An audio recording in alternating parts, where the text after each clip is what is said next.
Olá! Todo o funcionamento interno de uma casa legislativa, seja uma Câmara Municipal, uma Assembleia Estadual, a Câmara dos Deputados ou o Senado Federal, funciona de acordo com o regimento interno. Ele foi projetado contando com a participação do povo nas suas audiências públicas, nas reuniões das comissões de parlamentares e na galeria do plenário, onde acontecem as votações. A pandemia, causada pelo novo coronavírus, impediu o acesso do povo às casas legislativas. Mas o legislativo não podia parar.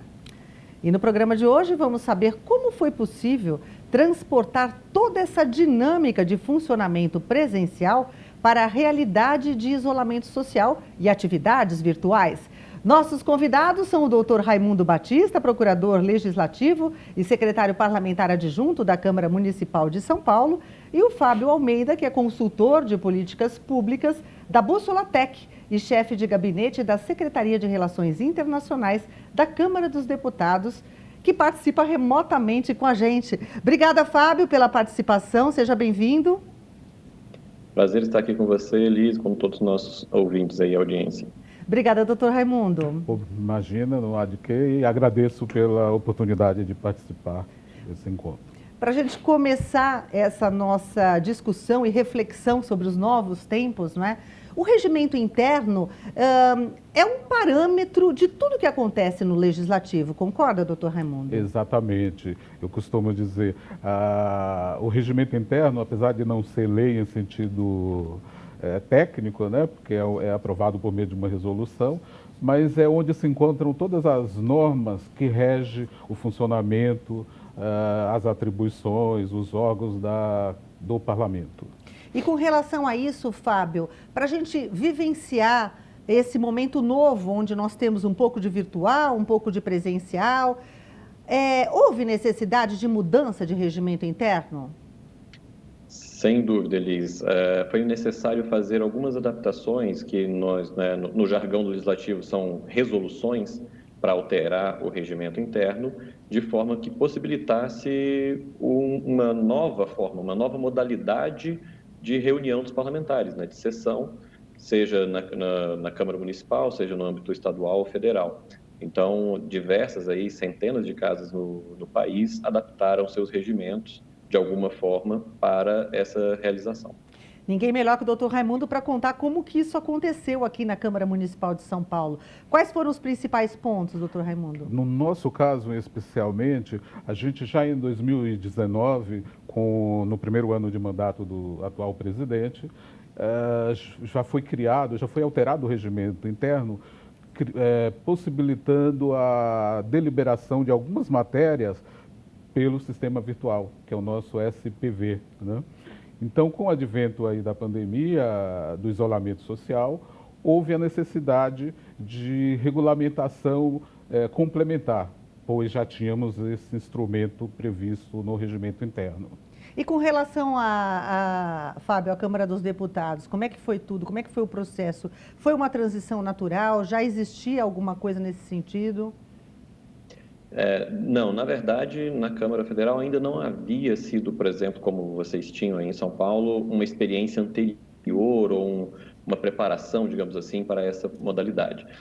Mas foi muito rápido. Na verdade, com o início da pandemia, houve ali uma primeira, o que a gente chama de um ato da mesa, né, de forma que ficaram regulamentados, por exemplo, o acesso, restrito o acesso, mesmo de funcionários, né, para a redução das possibilidades de contaminação. E logo em seguida, numa semana seguinte, no dia 17 de março, foi aprovada a Resolução 14 de 2020, viabilizando o que a gente chama aqui de SDR, Sistema de Deliberação Remota.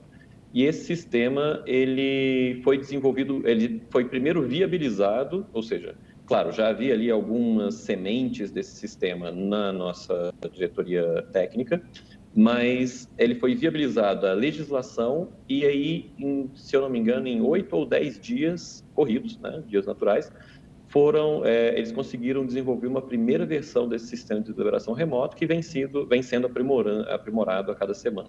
Tudo foi feito de uma forma muito sem previsão, né? Não deu tempo de você se programar, né? Eu acho que esse foi o principal desafio e a principal questão que vocês tiveram que enfrentar. Da sua experiência, doutor Raimundo, quais foram as condições mais difíceis, as situações que mereceram um cuidado maior? O que o senhor teria para contar para a gente nesse sentido? No nosso caso, como já foi dito, né, como a gente já tinha essa experiência do sistema virtual, ficou um pouco mais fácil, mas ele foi delineado para uma situação de normalidade. Com o advento da pandemia, aí também tivemos, como o Fábio falou, nos socorrer do setor de tecnologia para fazer algum aperfeiçoamento no sistema que possibilitasse a apreciação e a deliberação de matérias urgentes relacionadas à pandemia. Você acredita, Fábio, que a transmissão de dados é sempre o calcanhar de Aquiles de toda e qualquer transmissão, de toda e qualquer realidade virtual?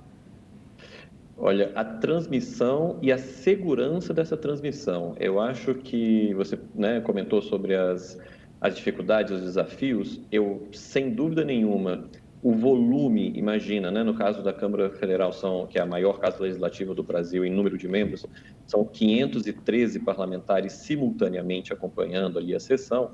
Você imagina o volume de dados que isso acarreta em termos de transmissão de imagem, né?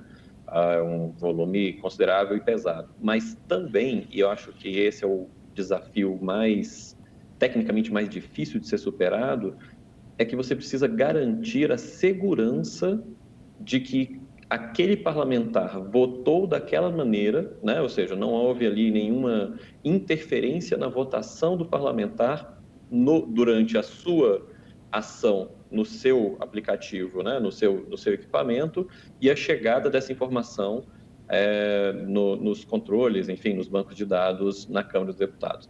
Então, houve aí um desafio enorme de manter o fluxo e a dinâmica em tempo real, combinada com a segurança dos dados nessa transmissão.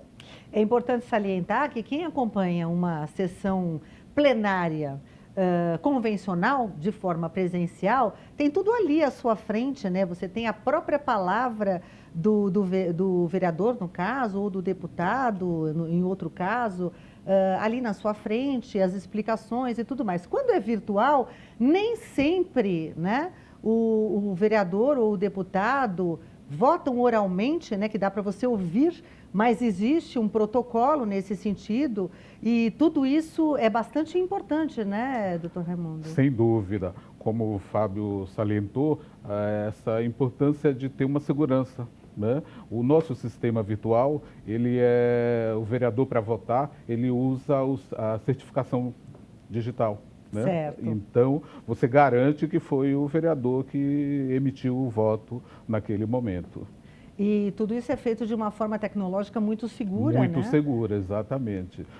Nós contamos com o setor de tecnologia que criou o nosso programa e garante essa segurança para a realização dos trabalhos de forma virtual. Eu gostaria que vocês me contassem como foi a adaptação por parte de deputados e vereadores, porque foi novo para eles também, né? Participar desse processo de forma imediata, sem nenhum preparo. Não deu para fazer um curso anterior, né, Fábio? No caso, 513 deputados, eu imagino que não foi fácil, né? Não foi nem um pouco fácil. Houve, claro, ali, principalmente nos primeiros dias, primeiras semanas, eu diria uma sobrecarga para os assessores, para aquelas pessoas que são responsáveis justamente por facilitar o processo legislativo como um todo para o parlamentar, que estavam acostumados, por exemplo, a prestar informações regimentais, informações sobre o mérito das matérias, e passaram a ter que resolver problemas como eu faço para votar? Onde é que eu entro, né? O famoso, onde é que eu clico aqui para fazer isso acontecer? E no caso aqui em Brasília, também o sistema incorporou logo aquilo que a gente chama de apresentação de proposições, né? Você quer propor um projeto de lei novo, ou no caso, subscrever um projeto de lei de um outro parlamentar, ou fazer um apoiamento. Então, e isso são ações, né, que para quem acompanha o processo legislativo são muito, muito frequentes e muito importantes. O sistema também teve que logo se adaptar a isso. Então, os parlamentares estavam recebendo uma carga muito grande operacional, com a qual eles não estão acostumados a lidar, porque quem costuma fazer esse tipo de ação são os assessores. E o sistema também, inicialmente, ele era muito travado, digamos assim, por uma questão de segurança, no parlamentar. Então, a biometria tinha que ser do parlamentar, até o reconhecimento facial, se o equipamento permitia o reconhecimento facial, o parlamentar podia usar o reconhecimento facial. Posteriormente, isso foi, digamos, flexibilizado em alguma medida para que algumas ações mais operacionais, claro, com anuência prévia do parlamentar, pudessem também ser executadas ali pela sua assessoria, como era feito regularmente no papel, digamos assim. Nós somos de uma geração, né, que nós tivemos que nos adaptar com a tecnologia. Hoje, as crianças que nascem hoje, isso já está incorporado. Mas eu imagino, por exemplo, para os 55 vereadores, também teve que ter uma adaptação, né, Raimundo? Exatamente. No nosso caso, o que ajudou foi essa anterioridade do sistema virtual, porque a gente enfrentou muito isso lá no início, quando os vereadores também tiveram essa dificuldade para acessar o sistema para votar, né? E é aquilo de ligar para os assessores, né, da assessoria à mesa, para saber onde eu clico, né, como Sim. voto, não está pegando, como é que funciona. Então, isso deu muito trabalho no início. Nessa segunda fase, já foi um pouco menor, porque eles já estavam habituados com o processo de votação. Mas aí, como o Fábio bem lembrou, o nosso protocolo também já vinha sendo desenvolvido há algum tempo de forma digital, e com o isolamento social, isso passou a ser a regra. Né, com o isolamento dos funcionários e tal, os vereadores hoje protocolam os projetos de leis, né, diretamente pelo sistema virtual. E é interessante porque, assim como nas sessões presenciais, eu imagino, vocês é que vão me confirmar isso ou não, que tenha momento certo para tudo. Momento para pela ordem, momento para se inscrever, momento para discutir o projeto, momento, enfim, tem que ter uma organização nesse sentido, senão fica uma loucura, não, Fábio? Perfeitamente. Eu vou destacar logo qual é a maior dificuldade encontrada nessa realidade virtual sobre o momento, né? No plenário, qualquer que seja ele, em qualquer casa legislativa, um parlamentar que chega até um microfone e fale questão de ordem, todo mundo para ouvir, porque todo mundo sabe que uma questão de ordem é algo que precisa ser resolvido naquele momento.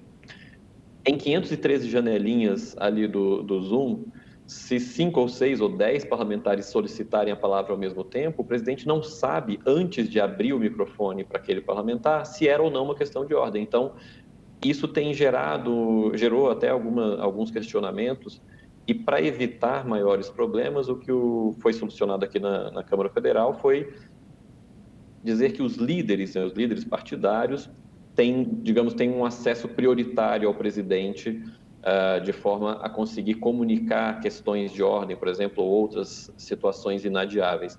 Mas estabelecer, digamos assim, migrar para o ambiente virtual toda aquela liturgia que o regimento traz em termos de momentos de fala, ou, enfim, prerrogativas de cada parlamentar, ainda é um desafio, certamente ainda não foi completado.